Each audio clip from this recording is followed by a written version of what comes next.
মাঠে ফেটে সবেগে বেরিয়ে আসছে ধোঁয়া।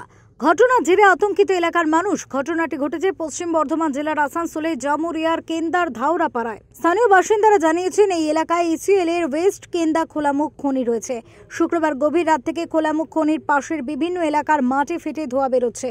প্রসঙ্গত এর আগেও এই এলাকায় এই ধরনের ঘটনা ঘটেছে, তবে বারবার এই ঘটনায় আতঙ্কিত হয়ে পড়েছেন স্থানীয় বাসিন্দারা। তাদের দাবি অবিলম্বে পুনর্বাসন দেওয়া হোক। তাদের আরও অভিযোগ, কলিয়ারি কর্তৃপক্ষ বা রাজ্য প্রশাসন বা রাজনৈতিক নেতারা কেউ তাদের পাশে নেই। এই পরিস্থিতিতে কিভাবে মোকাবিলা করা হবে তা নিয়ে তারা এখন বিষ বাউ জলে। আগুনটা লাগিল, কেউ এখনো পর্যন্ত অ্যাকশনটা নেয় নাই, ইসিএলও লিখে নাই। নেতাগুলো আসছে, নেতাগুলো ঘুরে ঘুরে চলে যাচ্ছে। নেতাগুলো বলছে পুরান বাসন দেওয়া হবে, ঘর দেওয়া হবে। একবার লাগলে স্কুলকে নিয়ে চলে গেল, চলো চলো চলো, ঘর গরম হয়ে গেল, নিয়ে চলে গেল। এখনো পর্যন্ত কিছু অ্যাকশন নাই। এখানে আমাদের ছেলে পেলে কি মরবে না? তাহলে দুটা চালানো হয়ে যাক। এখানে কটার সময় হয়েছে? এইটা হয়েছে রাত 1টার সময়। রাত 1টার সময় এখানে কেউ অ্যাকশনটা নেয় না, কেউ আসে না আমাদের এখানে। কতটা আতঙ্কের মধ্যে রয়েছে?